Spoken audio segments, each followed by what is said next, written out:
Okay, guys, I can't be here today because I have an RTI meeting, so I'm just going to breeze through a couple slides on the French Revolution for you. Pause me whenever you need to catch up with the notes, but I'm going to go through this rather quickly. And then following this, you can click on the link for John Oliver's video talking about abuses of the church. So before you make fun of these guys, we got to look at our own society and reflect from there. So going back to last week, we ended off on the Estates General, which is pretty much like Parliament in England. This is how it is with the French, except it works a little different. First off, the French king didn't have to actually call to meetings with the Estates General.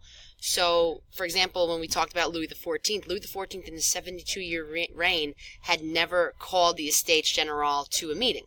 So, unfortunately for Louis XVI, he is going to become very vulnerable. He's going to be very he's heavily influenced by everyone else around him, and so he kind of just like listens to whatever everybody else says. So he eventually wants to try to work with the people of France, and he will call a meeting to the Estates General. But before we talk about that, we need to define what the Estates General was. So the other issue is that there's 3 estates in France. You got the clergy, you got the nobility, and then you have everybody else. And the way that the voting works in the estates is that it's not by population. So although the third estate has the most population, they still only get 1 vote. So the clergy gets 1 vote, the nobility gets 1 vote, and what we would call the third estate, they would get 1 vote. So the first 2 estates will always outvote the third. Because why would the nobility and the clergy ever favor any reforms for the lower class? When we come to find the French Revolution at its height, we have to look back and see some of the causes that set in motion what would become the political restructuring of Western Europe. So first we're looking at the Enlightenment. The Enlightenment becomes very well known during this time, and a lot of the educated Third Estate participants were, they were knowledgeable in the works of Rousseau and Locke and Voltaire. So they were looking for ideological change. There was an insistence on change that was present, and they wanted to be heard. And what really pushes them over the edge, outside of the corruption from the clergy and the aristocracy, was also the fact that they were starving. If you look back at any revolution in history, most of the revolutions that would overthrow the politics of a given area, it's because the last straw was that they were starving to death. So with this particular revolution, it's one and the same. They're feeling like there's corruption, they're starving, they had a couple of bad harvests, and they became educated in the change that was going on, and so they wanted to see it for themselves in their own country. Plus, France wasn't really moving far along in how they dealt with their social classes. I mean, they were still practicing manorialism from the feudal ages. So with the population growing in France, there's going to be a push for change. So again, like I said, there's 3 estates in the Estates General. There's the clergy, which, as you can see here, is 1% of the population. But they still get 1 vote. So when you look at the third estate, that is maybe 98% of the population, and they still get 1 vote, right there you're going to see that there's some unfair qualities of how their political government works. And look, they don't have to pay taxes. I'm shocked.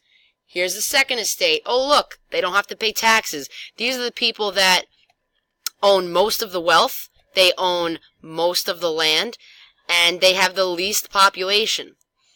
And so the third estate, which has the most population, is going to have a lot of social crisis and economic crisis in their lives.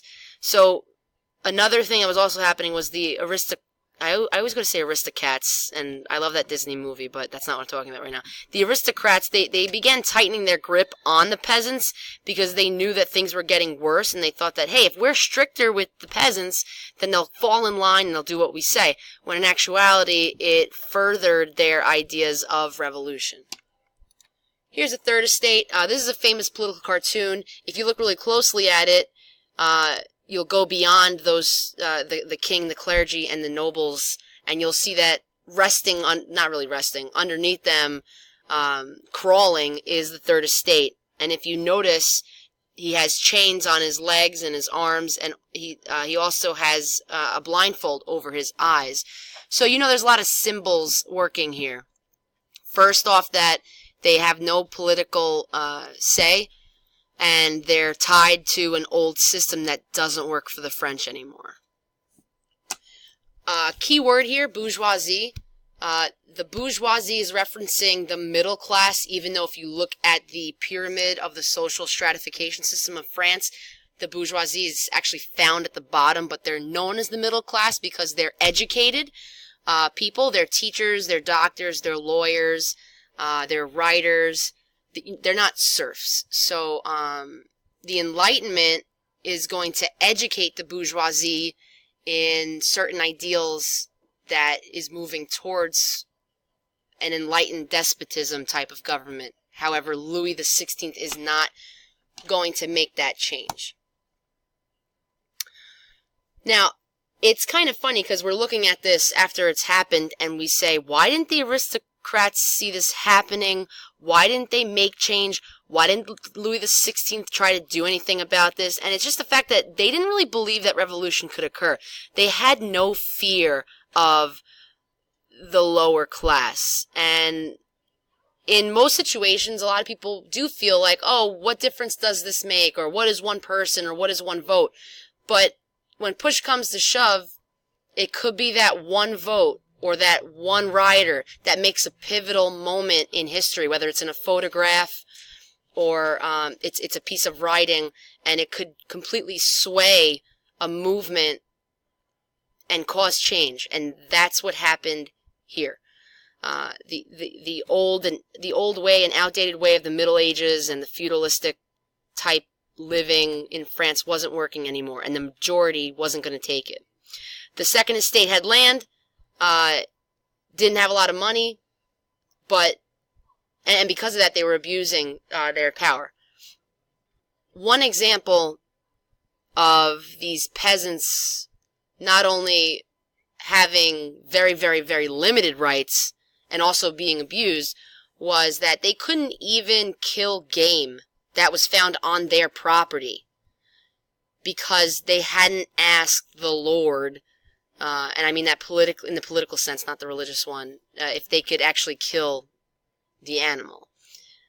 They taxed soap to salt with these peasants. So I mean, everywhere the peasants turned, they had a tax on them. They had to pay up whatever they owned.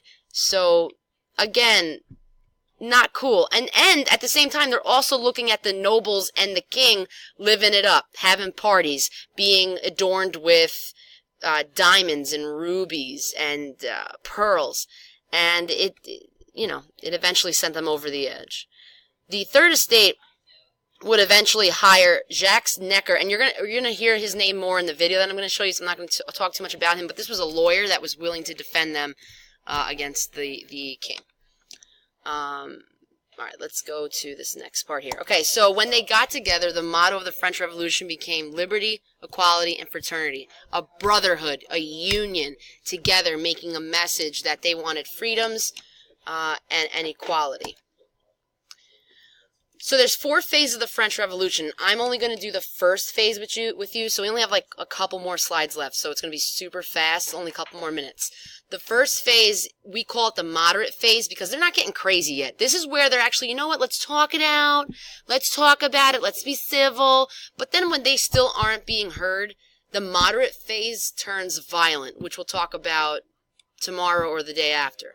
So in this moderate phase, it's the National Assembly phase. The third estate gets together and they call themselves the National Assembly. This is mixed up of members from the third estate, but also the other estates actually, some nobilities actually come to join the third estate because they do see, that times are changing and you have to kind of ride the wave instead of just staying behind.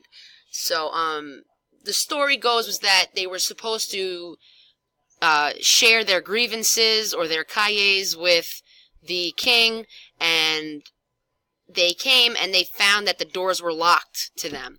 So instead, they went to the nearby tennis court, which actually isn't a tennis court. It was more like a handball court. They went to this tennis court and they made an oath that they, as a union, they're going to work together to create their own representative government. And here, they actually make their own constitution, and they outline some of the things that they wanted to see in their government.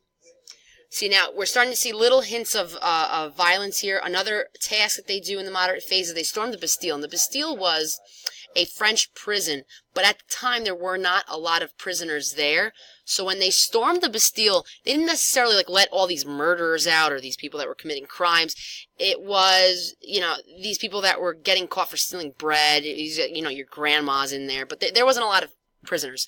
What was in there, though, were records of all the properties of the nobles and the names and of the clergy members. And so later on, you're going to see that the documents that they take from here are going to help them go and raid other people's properties.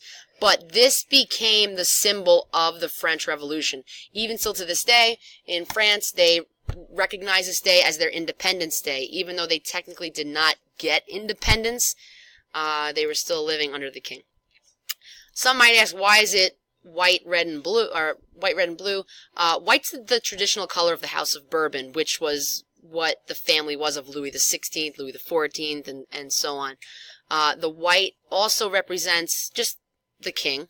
The red and the blue represent the city of Paris. Traditionally, Paris had flags that were red and blue, and many of the Third Estate people, they wore clothing that had red and blue colored in it. So this is kind of where their flag came from. Other people might interpret it that the nobility was represented by blue, the clergy was represented by white, and the bourgeoisie was red. However you want to look at it, that's up to you.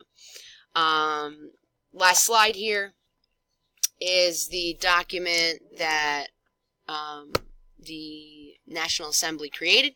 It's called the Declaration of the Rights of Man and Citizen. And in it, it lists a lot of the ideals from the Enlightenment, from Voltaire, from Rousseau, from Locke. You see right in the first line, it's mentioning natural rights, so you know that Locke is mentioned in here. And you'll see these in other constitutions as well, even our own. So the French Revolution was a turning point for the world. And we're going to see the rest of Europe kind of follow suit. We're going to see the 13 colonies follow suit, or had followed suit. The French followed their suit. And then Latin America.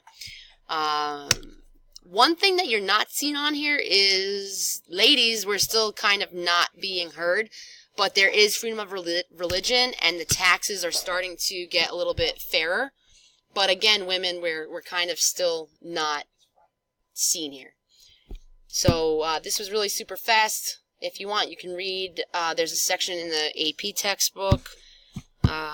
It's not its own standalone chapter, so good luck. And there's an SAQ this Wednesday that's going to get assigned. If you have any questions, see me tomorrow. Bye.